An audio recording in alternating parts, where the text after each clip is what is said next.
2023-24 সালে ত্রিপুরায় 66,708 জন বিদেশি পর্যটক এসেছিলেন। এর আগের বছর অর্থাৎ 2022-23 সালে ত্রিপুরায় আসা বিদেশি পর্যটকের সংখ্যা ছিল 8,493 জন। লোকসভায় একটি প্রশ্নের লিখিত জবাবে এই তথ্য জানিয়েছেন কেন্দ্রীয় পর্যটন ও সংস্কৃতি মন্ত্রী গজেন্দ্র সিং শেখাওয়াত। 2023 সালে ভারত ভ্রমণে এসেছিলেন মোট 1,92,45,817 জন বিদেশি পর্যটক।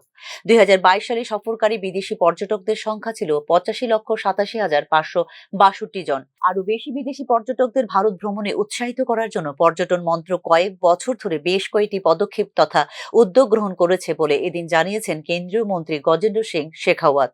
স্বদেশ দর্শন, national mission on pilgrimage rejuvenation and spiritual heritage augmentation drive বা প্রসাদ প্রকল্প এবং পর্যটন পরিকাঠামো উন্নয়নের জন্য কেন্দ্রীয় সংস্থাগুলিকে আনা হয়েছে সহায়তা প্রকল্পের আওতায় বলে জানিয়েছেন কেন্দ্রীয় পর্যটন মন্ত্রী। কোভিড-19 মহামারীর কারণে সৃষ্ট চ্যালেঞ্জ সত্ত্বেও গত 6 বছরে ত্রিপুরার পর্যটন খাত থেকে দ্বিগুণ হয়েছে রাজস্ব আদায়। এই প্রবৃদ্ধির জন্য পর্যটন কেন্দ্রগুলি সংস্কার ও পুনর্নির্মাণের উল্লেখযোগ্য বিনিয়োগ করা হয়েছে বলে জানিয়েছেন পর্যটন মন্ত্রী।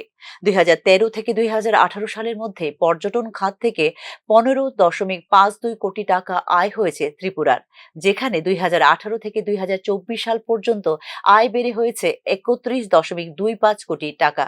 2018 থেকে 2024 সালে 26.20 লক্ষ পর্যটক ভ্রমণ করেন ত্রিপুরায়, যাদের মধ্যে 21.90 লক্ষ ছিলেন দেশীয় পর্যটক এবং 4.29 লক্ষ ছিলেন বিদেশি পর্যটক।